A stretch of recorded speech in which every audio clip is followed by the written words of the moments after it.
তো গাইজ মই হৈছোঁ গিলছ। তো আজি মই আপোনালোকক ক'ম যে আপোনালোকে জংঘলত যদি ভৰাই যায় কেতিয়াবা আপোনালোকে জংঘলত কেনেকৈ ছাৰ্ভাইভ কৰি থাকিব পাৰিব। তো বলক আমি জংঘলৰ মাজলৈ সোমাই যাওঁ। তো কি হয় কোনো নাজানে। তো বলক এতিয়া মই জংঘলৰ মাজলৈ সোমাই যাওঁ।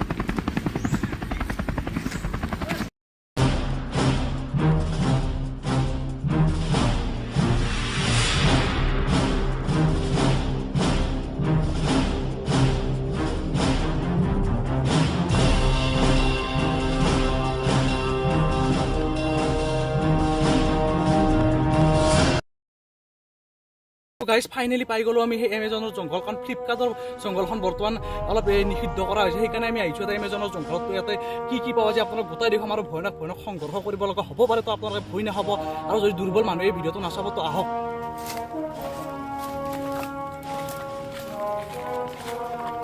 আহি পালোঁ আমি সেই জংঘলখন। আৰু এতিয়া কিবা এটা আপোনালোকে শব্দ শুনা পাইছেনে? হয় গাইজ, এইটো এটা বহুত ধুনীয়া ফুল। এইটো খাই আপোনালোকে বহুত সোৱাদ পায়, কিন্তু এইটো ফুল খালে কিন্তু ছোৱালীয়ে বেয়া পায়। তো আহকচোন কি ফুল চাওঁ, ক'ত আছে চাওঁ।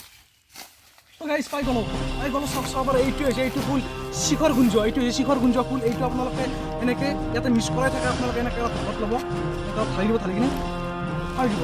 বহুত এনজয় পাবা এইটো বস্তু খালে, আৰু বহুত মন চন ফূৰ্তিত থাকে এইটো বস্তু খালে। তো আহক আগত যাওঁ। খন্তেক ইয়াতে জিৰাইছোঁ, এই গছডালত অলপ চাহ লৈছোঁ। তাৰমানে ইয়াতে আপোনালোকে শুনিব পাৰে অলপ হাল্লা হুল্লা নাই। জিন্তু হাল্লা নাই, নাই গাইছিল। আহক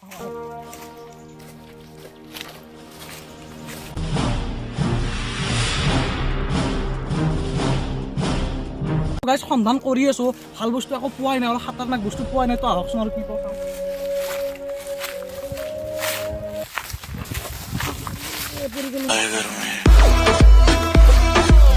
দেখিলে নে মই পৰি গ'লোঁ হঠাৎ। আপোনালোকে হয়তো ওচৰত খাই পৰি যাব পাৰে, কটিত চাল বাকলা গোটাই গুচি যাব পাৰে। তো আপোনালোকে ভয় নকৰিব আৰু আহি থাকিব। তো বলক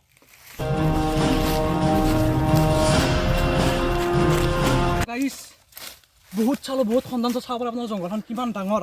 তো ইয়াতে মই বৰ্তমান আকৌ পোৱা নাই। মোৰ ভোকটো বাৰে লাগিব ধৰিছে, কিয় নাজানো। আমাৰ ৰাতিপুৱা ভাত খাই হোৱা নাছিলোঁ। তো এতিয়া বলকচোন আগত কি পাওঁ চাওঁ, আৰু কিবা ফুট চুট কিবা পাওঁ নেকি।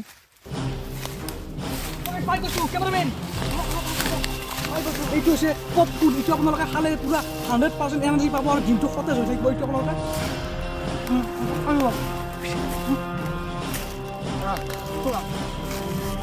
একদম নিমখীয়া গাইজ। তো আপোনালোকে খাবই লাগিব। ইয়াতে জংঘলত মানে গু পালে গু খাব লাগিব। বলক উপায় নাই, বলক। তো গাইজ পানীৰ সন্ধান কৰিছোঁ, ইয়াতে ক'তো পানী নাই। তাৰমানে পানী বিচাৰি হাবা তুলি খাই গৈছোঁ। তো পানী খুন্দি উলাব লাগে গাইজ। তো পামেই আৰু বেছি নাই। হাতত লেতেৰা হৈ গ'ল। কেমেৰামেন পানী হাতত গাইজ একদম লেতেৰা হৈ গৈছে। তো একটো পানী খাব পৰা নাই গাইজ। ইয়াতে পানীয়ে নাই, পানী খোলা বস্তুৱেই নাই ইয়াতে গাইজ। একটো পানী খাব নাই। তো বিচাৰোঁ ইয়াতে। তো গাইজ ফাইনেলি পানী ওলাই দিলোঁ, মাটিৰ তলৰ পৰা পানী ওলাই দিলোঁ গাইজ। তো গাইজ এতিয়া শান্তি পাইছোঁ অলপ। তো বলক, বহুত ভাল লাগিছিল। আহক বহুত ঘূৰিলোঁ ফুৰিলোঁ, বহুত কিবা খালোঁ, পানী খালোঁ। তো এতিয়া গাইজ বেলেগ সন্ধান আমি যাব লাগিব, জীৱ জন্তুৰ সন্ধানত আমি যাব লাগিব। তো শব্দ শুনিছেনে?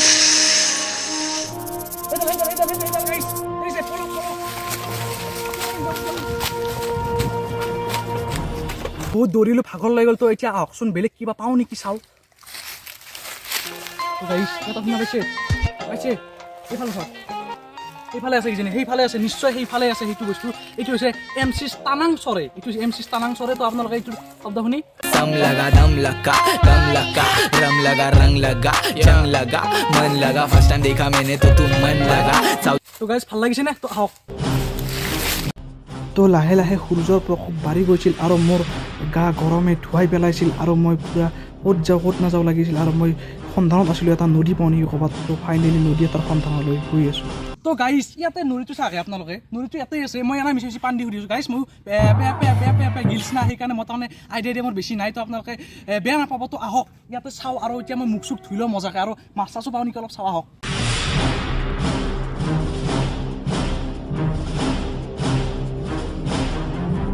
এতিয়া মজাকৈ মুখ চুখ অলপ ফ্ৰেছ হৈ লওঁ।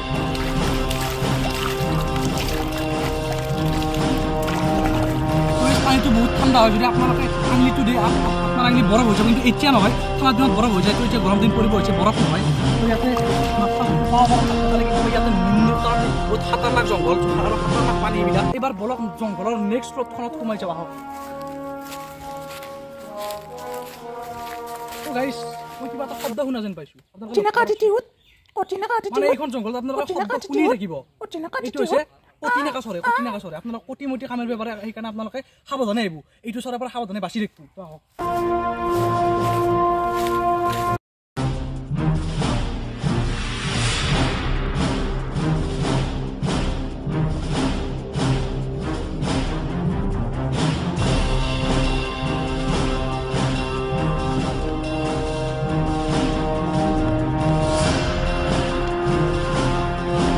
এতিয়া আমি ঘৰ বনাব লাগে ৰাতি থকাৰ কাৰণে গধূলি হৈ আহিব টাইম হৈছে এতিয়া ঘৰটো বনোৱাৰ কাৰণে আমি অলপ সৰু সৰু বাঁহ কাটিব লাগে তো বলক বাঁহ কাটো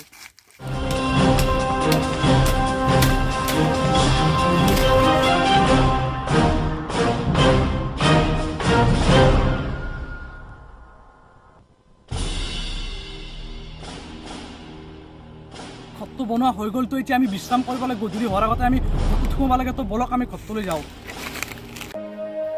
তো গাইজ ফাইনেলি আমি ঘৰটো বনাই দিলোঁ জংঘলৰ মাজত চাওক কি ধুনীয়া এটা ঘৰ বনাই দিলোঁ তো এইটোৱে ঘৰ এতিয়া অলপ বিশ্ৰাম কৰোঁ কালি ৰাতিপুৱা আকৌ যাব লাগিব সেই জংঘলত